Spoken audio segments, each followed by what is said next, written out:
Hey, all you cool cats and kittens, it's David Gordon from TheaterMania here on Monday, April 13th. Hope you all had a nice Easter. We are live with Mr. Will Roland. Oh, hi! Broadway's Be More Chill and Dear Evan Hansen. How you doing, Will?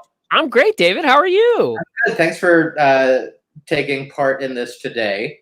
Yeah, I had to really clear out my whole calendar on this very rainy day, but for you, I will. That is my new favorite joke. When people ask me, "Can you schedule a meeting at such and such time?" I'm like, "Let me check my calendar." Oh yeah, I'm free. I'm like weirdly busy. In like strange ways. I'm like, oh no, I need to work around some stuff as we schedule stuff, which is like it's a nice feeling. What do you got going on these days? Cleaning your house? So I'm doing some. I've been doing some teaching, virtual teaching. I've been working with Broadway Artists Alliance, which is a great organization that I worked with before this, and now we do virtual stuff, which is fun.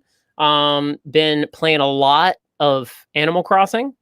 What is Animal Crossing? What is Animal Crossing? Yeah, what is it? Tell me. I don't know. We've heard about this. I don't know what it is. Animal Crossing is the latest entry in a series of Nintendo games. It was GameCube, DS, and now this is their first entry for the Switch. It is a game where every game has one thing in common, which is that you are a human being and you move to a town where everyone there is an animal. And the goal of the game is to make the town a nicer place for you and the other animals to live. Oh, that's funny. It's always a different. Sometimes you're the mayor. Sometimes you just moved there. In this one, you move to a deserted island and you have to like build it up from nothing. There is no lethal force present anywhere in the game. That's nice. You cannot kill or be killed. You can't, like, if you catch a fish, like, you can't, like, you got to throw it back into the water. You can't, like, you can't kill a flower. You can pick it, but it'll grow back. So you can move it. But like, there's no lethal force. There's no death in Animal Crossing. It's very optimistic for this trying time. And it's adorable. Oh. Yeah, we don't have a Switch. Get one. Strong recommend. Best investment we ever made. I know. So Animal Crossing, what else are you doing? Been staying fit with Ring Fit Adventure, also on our Switch. Which is a game where you defeat monsters through exercise. Oh, cool. That's cool. So like, do you actually have to do the exercising?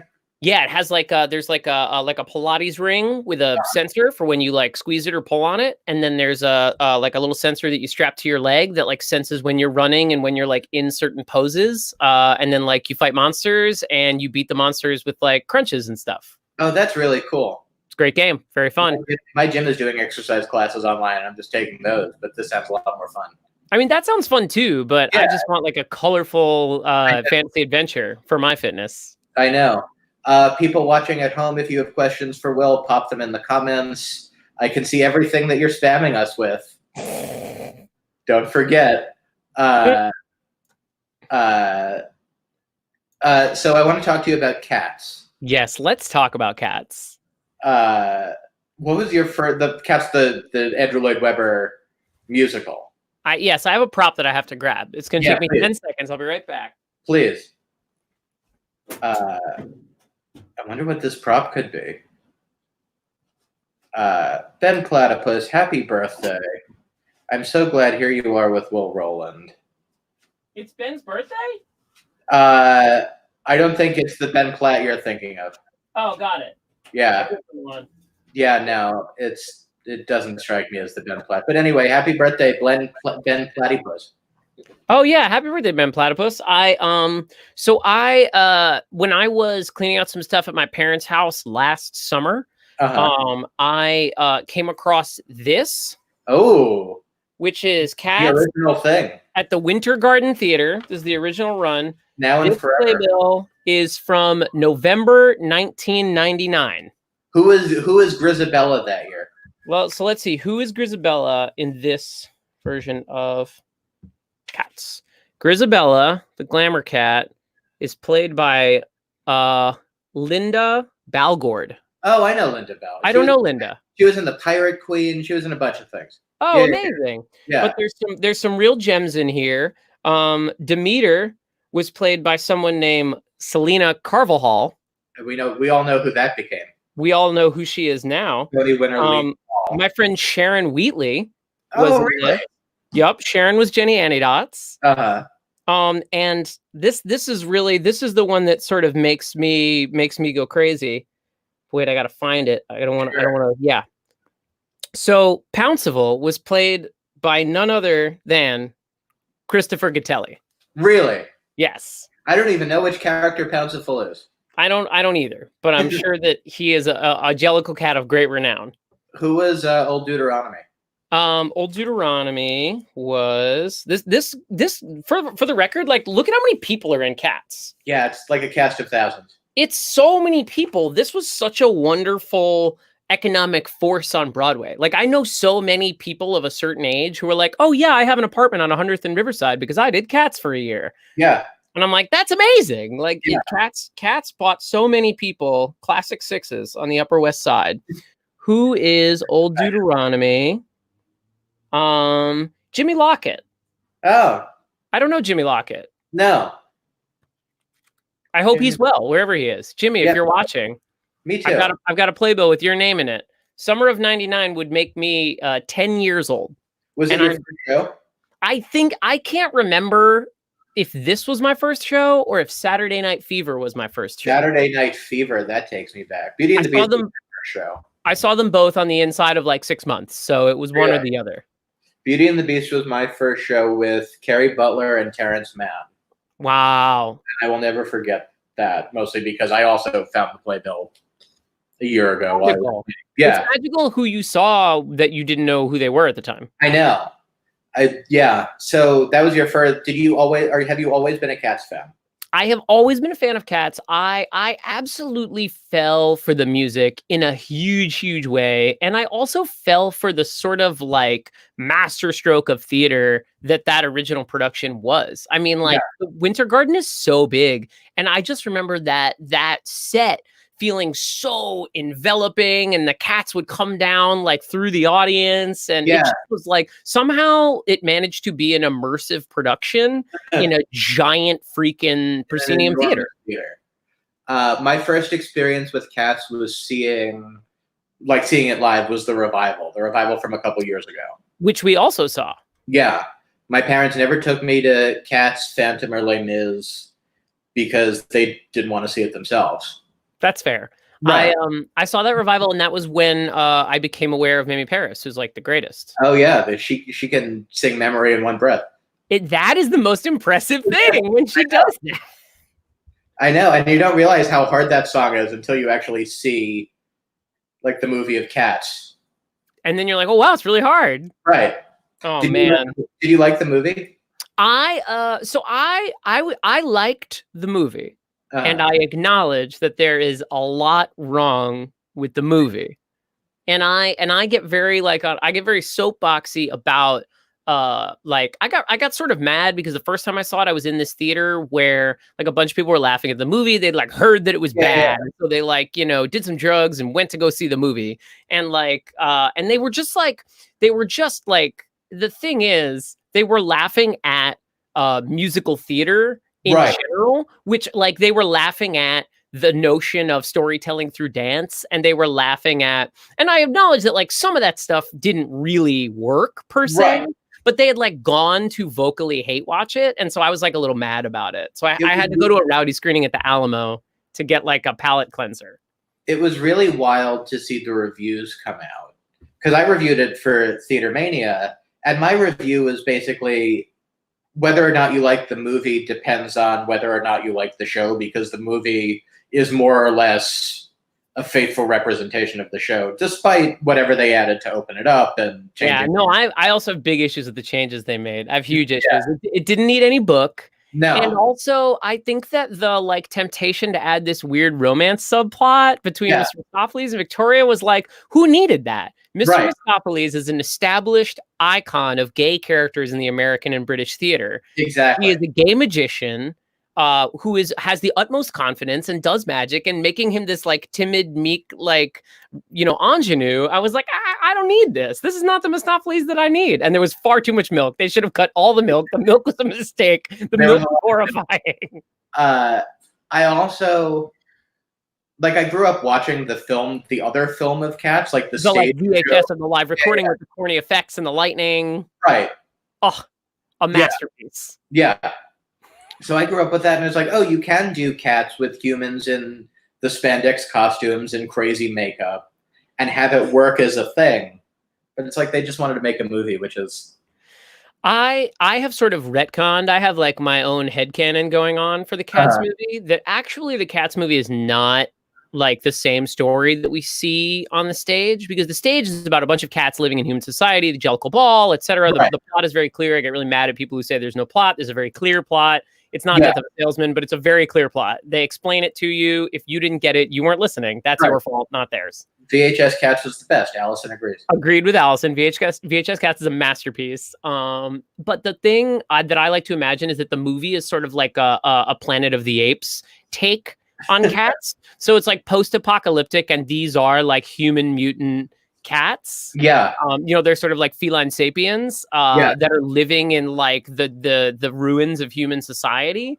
And that's why it takes on this like weird, Tom Hooper like said in these interviews that like he believes like so strongly in like the cats is like a sexual, it's like a psychosexual drama. Like he's like, cats is sexy. And I'm like, I guess it can be. There are sexy parts to it. The Roland Tugger is sexy, but it seems like you wanted to do a post-apocalyptic psychosexual drama, and you decided to do it through cats. And you open the movie with a cat literally getting thrown out of a car in a bag. And then the cat's out of the bag. Right. Oh, I like to think that they're like, yeah, that was truly, they were like, look, it's a cat in a bag. And I was like, oh no, this is going to be a tough one. They did Mr. Mistopheles wrong. Yeah. They did him wrong. 5.0 Squip Neo. I agree. Mr. Mistopheles, I'm ready for like a really faithful adaptation of Cats. Yeah. Maybe I'll get to direct that when I'm a Hollywood director someday. What character would you want to play in Cats? I've always wanted to play Skimbleshanks the Railway Cat. That's just always been true. The truth is, I will never in a million years be in any production of Cats because I can't dance. Maybe I will live long enough and things will get lucky enough that I can play like Gus the Theater Cat somewhere, because that would also be amazing. Lyrics that I don't understand his song. I physically don't know what he's saying. He's Fireful Fiddle, the Fiend of the Fell. Right. I don't know what that means. I don't know what it means either. I think it's a character he played. But there's a huge tragedy in Gus, because his two big achievements are like this role he played 1,000,000 years ago that like he has to keep repeating. And so it's kind of like when, like he's sort of reached this age and he's just like, but when I played Fireful Fiddle, the Fiend of the Fell, like, did you see that? And then his other big thing is he understudied Crittington's cat. Right. Like that's his like major achievement. And I'm like, oh, Crittington's cat is like Olivier, and Gus is like the dude who understudied him one time at the National. But Ian McKellen is just so good.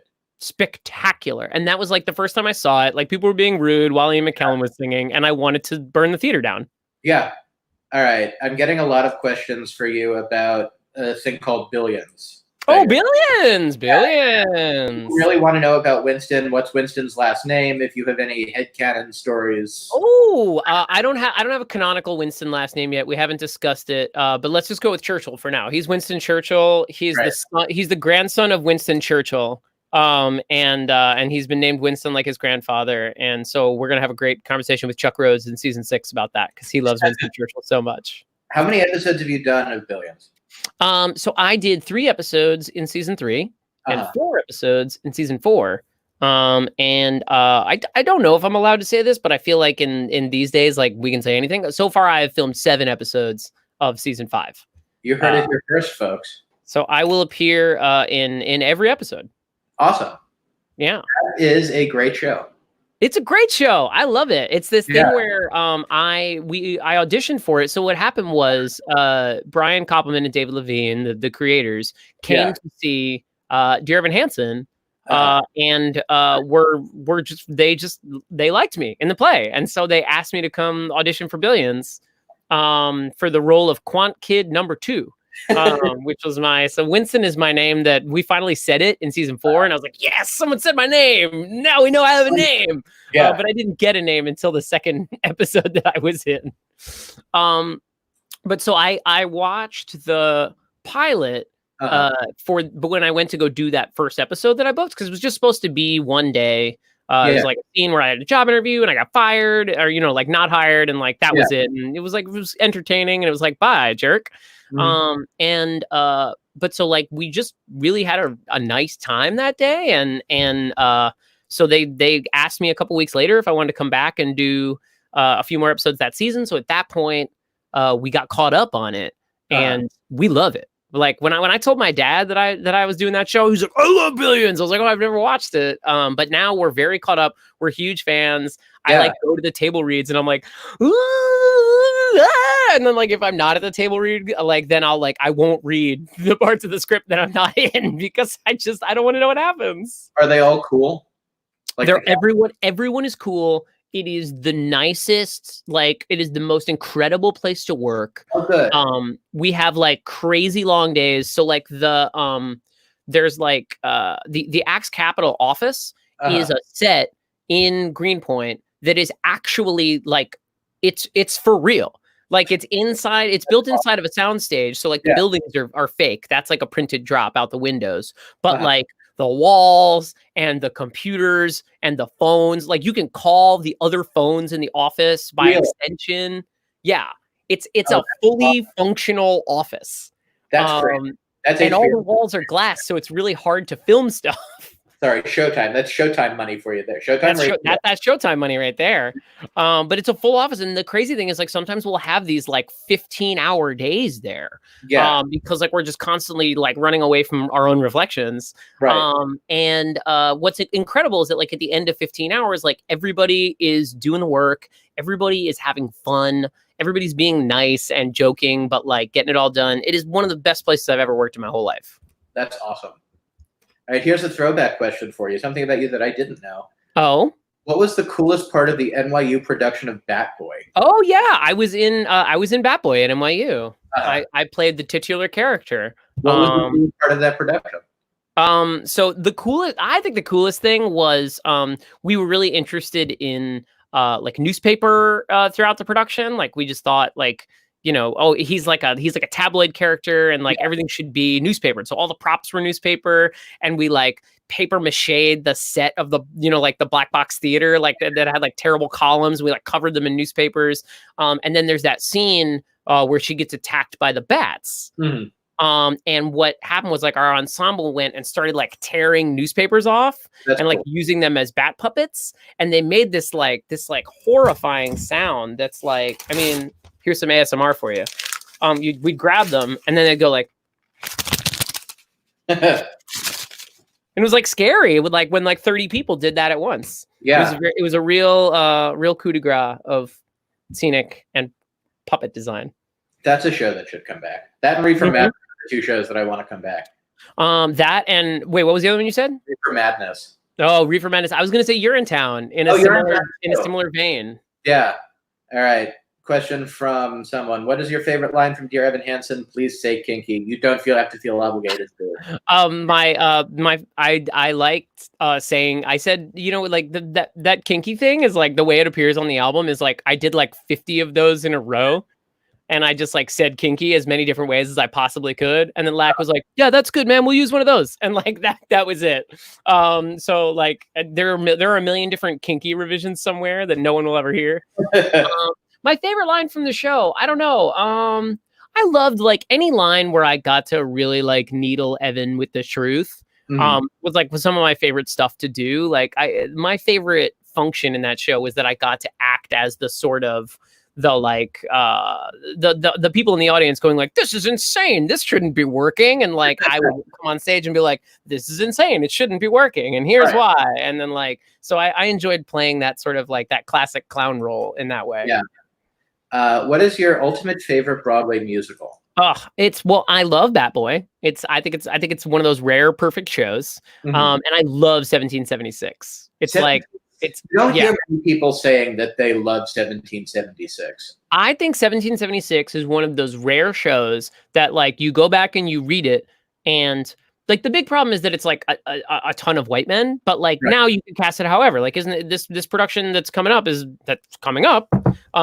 like supposedly it's all ladies, right? I didn't know that. That's awesome. I feel like I read that in something, which is awesome, which is the coolest idea. So like you can get over the like whiteness and maleness of it very easily with casting. But it's like a show from the 60s that like isn't like a disaster in terms of its like content and you know it's like really aged really well. And it's very hopeful and it's very nuanced and it's very like it's a great show. It's the exact kind of show that we need right now. Yeah, well, it's a show about like believing in something and like believing that people can try to do something good together, even when they're like fighting and squabbling and selfish. Like it doesn't whitewash some of the struggles that the founding fathers were having. Right. So, what's your favorite song from it?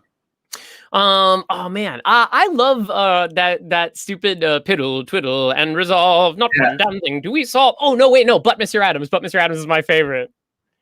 Awesome. Because like it has rhymes like the things I write are only light extemporanea. I won't put politics on paper. That's a mania. So I refuse to use the pen in Pennsylvania. Like that's amazing. I know, you can't. They don't do that today. I can think of like two people who write like that. Like David Zippel writes lyrics like that. Yeah. And I can't think of literally anyone else who writes quite in that way. Yeah.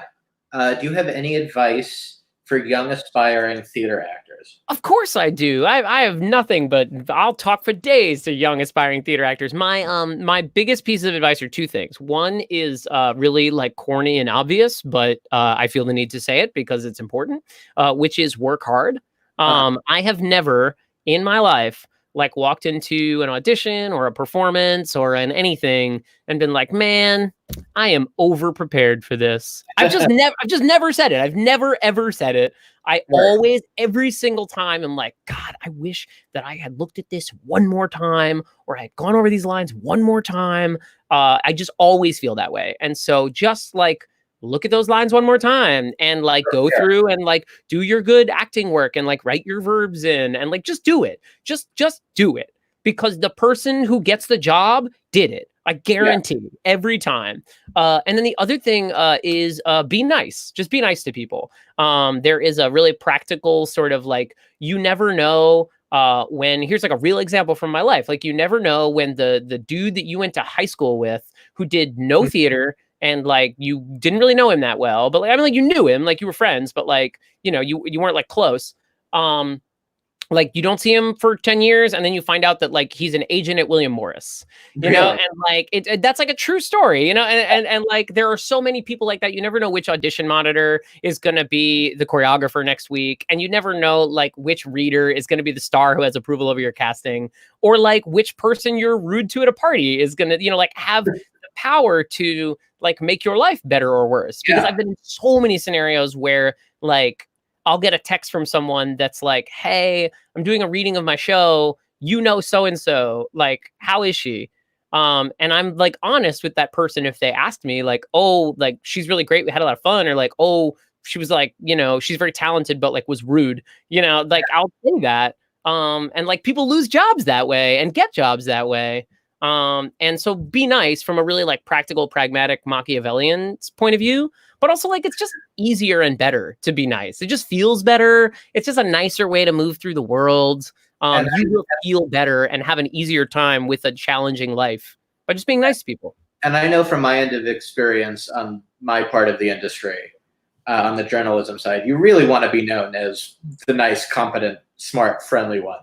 Yeah, always. I mean, that's true as a journalist, but that's true as the actor too. Like, you want the person who's writing about you to write like they like you, right? And you don't want to sit down for interviews with people with whom you've had weird, bad experiences, right? I guess everything we've done so far is pretty good. Yeah. All right, now we're getting into territory that we usually cut this at a half hour, but are you willing to go? Yeah, let's roll on a little longer. Cool. When it gets too hot in this soundproof room, I'll be like, you'll let me know. What is your favorite Joe Iconis song? This is territory this is my territory. This is the most impossible question of all. I'm just going to wrap through a few and then I'm going to like be like, oh, I forgot my favorite one. I love Joe has this song called All the Mistakes He Made About the Girl. I don't know that one. Oh, it's so good. Write it down. Look it up as soon as we hang up. All the Mistakes He Made About the Girl is this song that Joe wrote that is it's in 5/8. It's like a really sort of like, odd sounding song. It's a lot less sort of like groovy than the other stuff that he writes. And it is, it's just a writer writing about a broken relationship. And it just has some really clever, like Joe does some really fun stuff because he so often sings his own stuff. Yeah. And he sort of plays with that notion a little bit in there. I think Try Again is like one of the greatest Joe Iconis songs ever. Yeah. What else? Oh, I love every single song in the Black Suits. Every single song in the Black Suits is a hit. There's this song called the Spirit Song that we've never done in concert. And we've sort of like, in times when Joe's been like, what's like stuff that we've never done? I'm like, we've never done Spirit Song. It would be really fun. Black Suits in concerts. Yeah, we just sometimes do. I mean, like, you'll hear like Blue Hair from time to time. You'll hear the Answer from time to time. Yeah. But like, there's this song called the Spirit Song, where the sort of the hook of it, the lyric is the cheering is just as important as the song. Woo! And it's like a love letter to audiences. I'll never. My first Joe experience was "Things to Ruin" at Second years ago, and I'll never forget. I was sold on Joe as a composer when I heard "Helen's in Skinflix Now." That was the first Joe Iconis song I ever heard. Yeah. He came and did 2 songs for us at like an assembly at our school because John Simpkins was one of my professors. And that song is still one of my favorite song of his. Yeah, it's so hard. I could go on all day about my favorite Joe Iconis songs. The other good song in the Black Suits that no one ever hears is called "The Feeling," where she sings about a novelty Zippo lighter. Cool. Favorite part of Be More Chill. What was your favorite part of performing in Be More Chill? Man, this is another hard one. Like I loved. I got to do a lot of like listening in the first act. There was a lot of like, there were long stretches of like, I Love Play Rehearsal, Guy Kind of Be Into, Squip Song, Be More Chilled, like the whole mall sequence was a lot of me like observing. And I was so surrounded by really smart, giving, fun actors. And so it was really nice in those moments because the show was very fatiguing. I was working very hard. Sure. So it was nice to get a bit of a rest.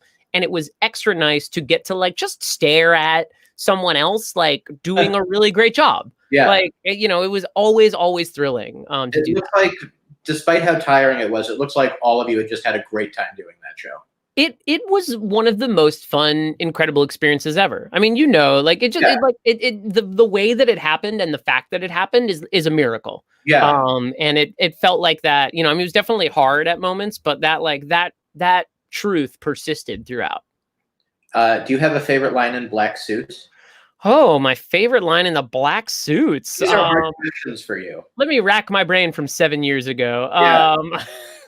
No, I mean, there's just Chris, our lead character, sings this. He sings this repeated lyric again and again. He sings, "I just want something good to happen," which is like the whole show is about like this kid just trying to keep his life from falling apart. Yeah. And so like everything he does is he just wants something good to happen because he feels like everything bad is constantly happening. Yeah, it was great. And now for something completely different. Oh, what are your favorite snacks? Okay, cooks. Wait, what is your favorite snacks? Snacks. I'm like a savory snack guy. I'm not really, I don't have much of a sweet tooth. Like once in a while, I'll like go to the fridge and like snap off a little piece of dark chocolate. Like that's what I like in terms of sweet treats. Yeah. I love savory treats. I love like chips and guac. Ooh. I love a meat and cheese board. Who doesn't?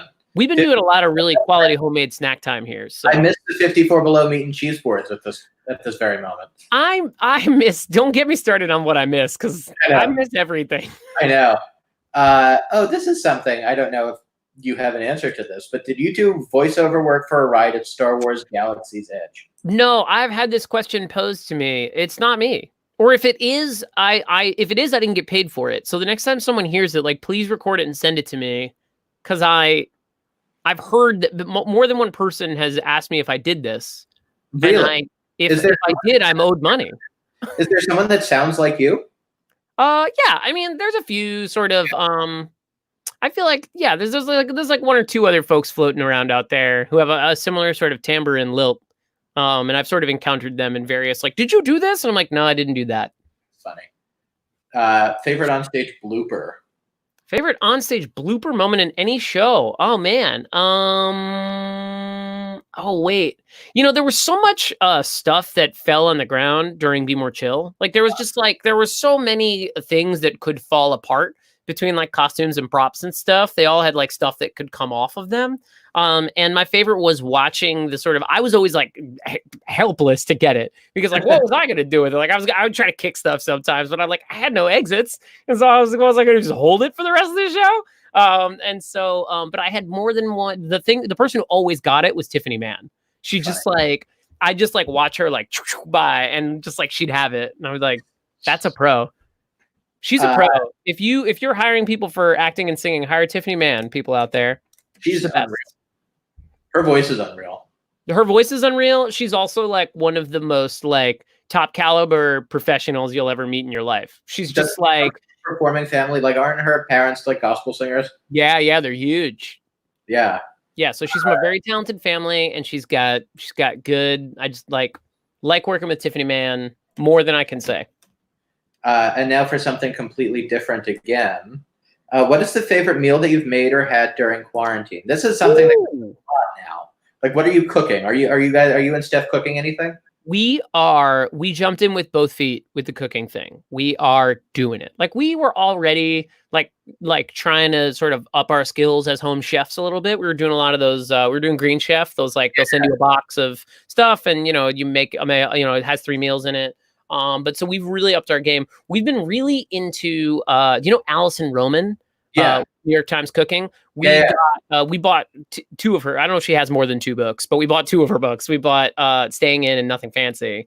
And we've been blasting through that. The chickpea stew, chef's kiss. Everybody is talking about her now. Everybody, I look on Instagram and everybody's making Allison Roman recipes. I mean, the recipes are accessible, flavorful. They don't require like crazy ingredients or crazy technique. Like we made the chickpea stew and we like had it as a stew one night, and then we had it like over rice, like a curry the next night. It was just awesome.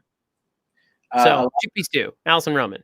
Amphibian recording? Yeah, a lot of people want you to record Amphibian. Yeah, I'll record Amphibian. Charlie, Joe, you watching? We're all at home. I got a good mic. Let's do it. We can do that in distance. Yeah.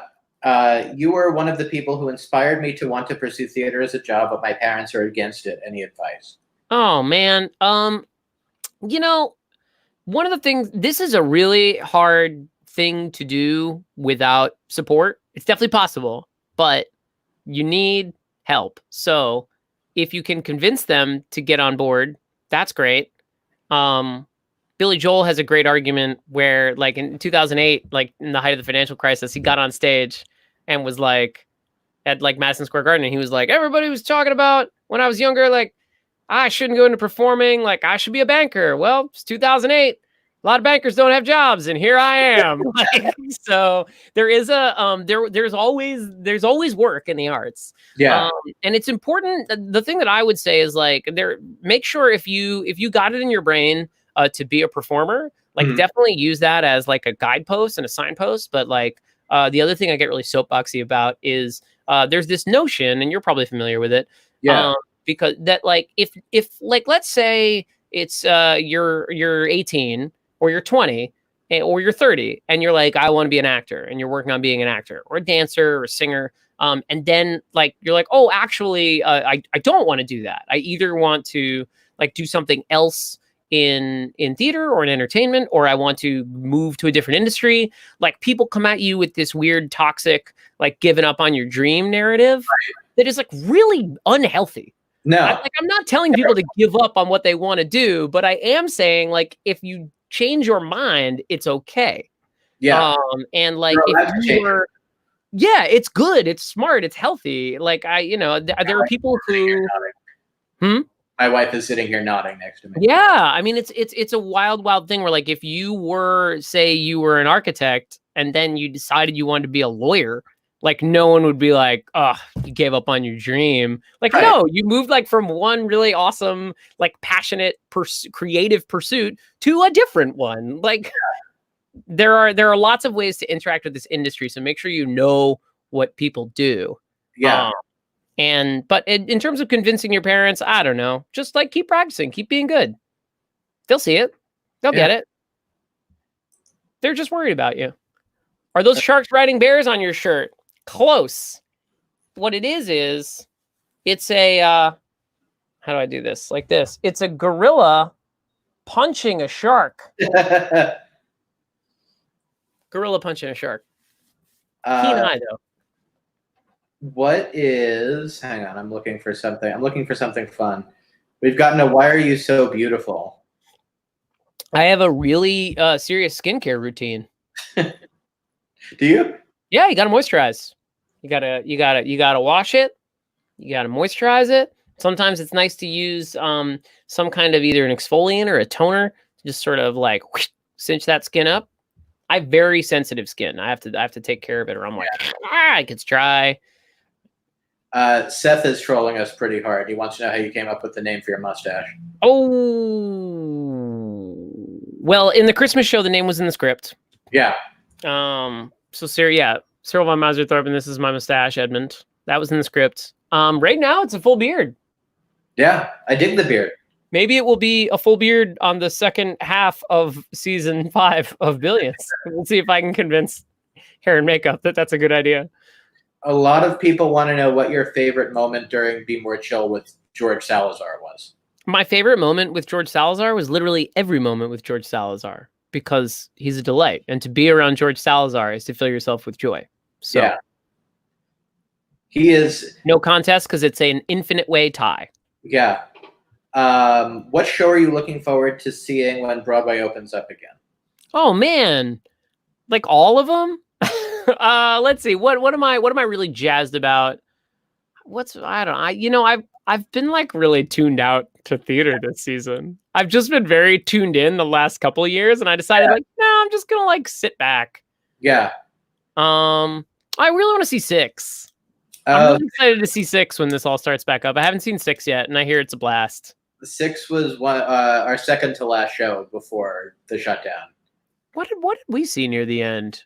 We saw Medea really close to the end. Say again? We saw Rose Byrne and Bobby Cannavale do Medea. Oh yeah, what a production to go out on. That was fun. We also saw an improv show with April Laval. Huh. Do you know April? No. She's great.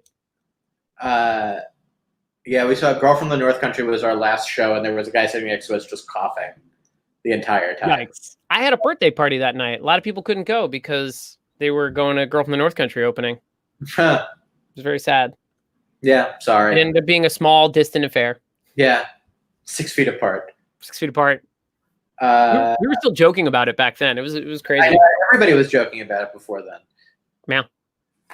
Someone wants to know if you know anything about Spamalot.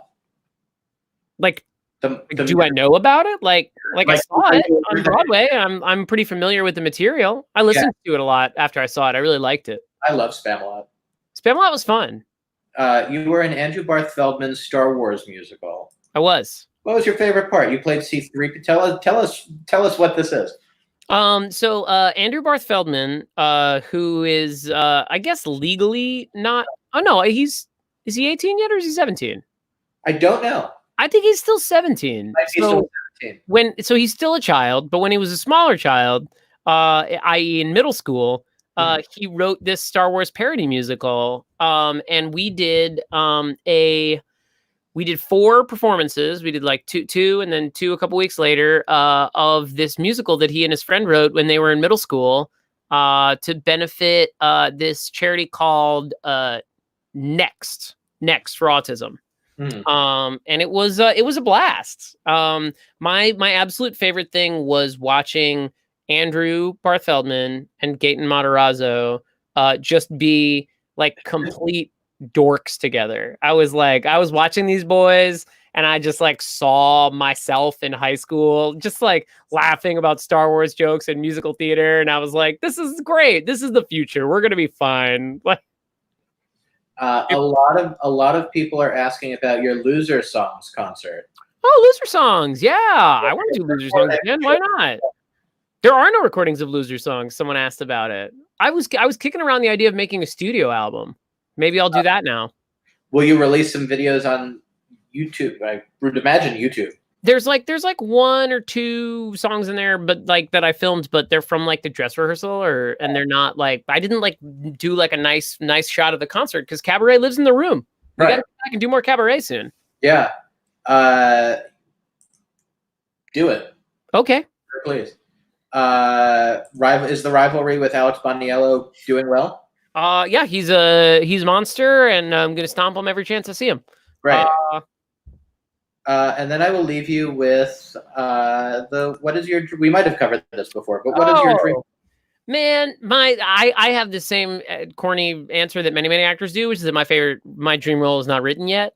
I just like, I mean, you know this, David, and like, I'd say this as much as I can because it's like my manifesto is that like everybody's got to find the thing they like, and what I've learned is that the thing that like really gets me going is working with writers and directors on material that we are still shaping. It is the most fun thing in the world for me. And so my dream role is like some really talented writer who I love gets really excited about me and like writes something. And then my favorite thing is like, I read their words and surprise them with how good they are. That is my absolute favorite feeling in the world. But if we're talking about like revivals I'd love to do, I would love to play John Adams in 1776. I used to want to do Bat Boy again, but now my knees don't want to do that anymore. So unless we can do, maybe I could play Dr. Parker in Bat Boy. That would be fun. Yeah, that would be fun. What are some other good ones? I mean, I don't know. Yeah, those are big ones. I really want to play Sweeney Todd someday. That'd be cool. I would have to be like say that again? He would be an absolutely crazy Sweeney Todd. I mean, I would be like a little like you know, more like a Mindhunter Sweeney Todd rather than like a big scary George Hearn Sweeney Todd. One last question that I just thought of, and it's just questions that I like asking. Yeah. People that are in like super duper hit shows like Dear Evan Hansen. What was the point where you realized that Dear Evan Hansen was going to be a big hit, or like, was there a point? You know, it was definitely a gradual realization. You know, people always say like I don't know, like we did a lot of development before we took it down to DC. Like we did like 2 readings and a workshop before we took it down to Arena Stage. And like I knew it was a very good and special show. But I have had my heart broken by very good and special shows before. Right. And so like truly like when we were down in DC, like we were biting our nails like when the reviews were going to come out, because I was sort of sitting there going like, this is a show. It's about like a suicide at a high school. It's about like this kid who lies, and like there's like a lot of like dick jokes in it. Like, is this going to work? You know, and sort of I got like, you know, I was nervous then. And then like it went well down there. And then like we were bringing it to New York, and we were like, well, are people going to like it in New York? Like, and they did. And then like, you know, we were taking it to Broadway, and we're like, oh, but like, are people going to like, is this going to translate? Like, are people going to come to like buy tickets to this? Because it's not like, you know, it's not a big movie. It's not some pop star's catalog. Like there was a lot of talent involved, but like, it was not, you know, yeah. Everybody talks about it now, like, oh, it's Dear Evan Hansen. But like for me, it was never a foregone conclusion. We were sitting at the Tony Awards, like white knuckling our chairs, like, are we gonna win? And like, if we don't win, like, does that matter? Because like, you know, at that point, it was like people were going to it. It's just like, for me, that feeling never like went away. I'm getting too many good questions that I don't want to. Let's pick a top three, and then we'll call it. Yeah, there are a lot of people talking about a thing called The Bus at 59 East 59. What is The Bus? Do you know that? The Bus was my very first professional acting job. Really? Yeah, it was directed by John Simpkins. It was written by a fella named Jim Lance. Mm-hmm. It was at 59 East 59 in their C space in the fall of 2011. And it was like 54 seats. We were in the round. We were in the square, really, because there was one row of chairs on each side and two rows on one side. It was a play about it was about like two young men who were sort of led to believe are like high school age, who fall in love, and like it's a secret, and they're in this sort of small town. It was a beautiful piece to be a part of. Awesome. All right, I'm going to leave you with, there are people who are saying it's their birthday. Whether it is, who knows? Would you wish them a happy birthday? Yeah, I'll sing to them. Oh. Happy birthday to you. Happy birthday to you. Happy birthday. Insert your name here. Happy birthday to you. Well, Roland, you are a king. You are. Oh, stop. Thank you for doing this. Thank you, everybody, for watching and commenting. This has been fun. We're back tomorrow. Same bat time, same bat channel, with Renee Taylor from The Nanny. Fun. All right. Have a good day, everybody. Take care. Bye, y'all.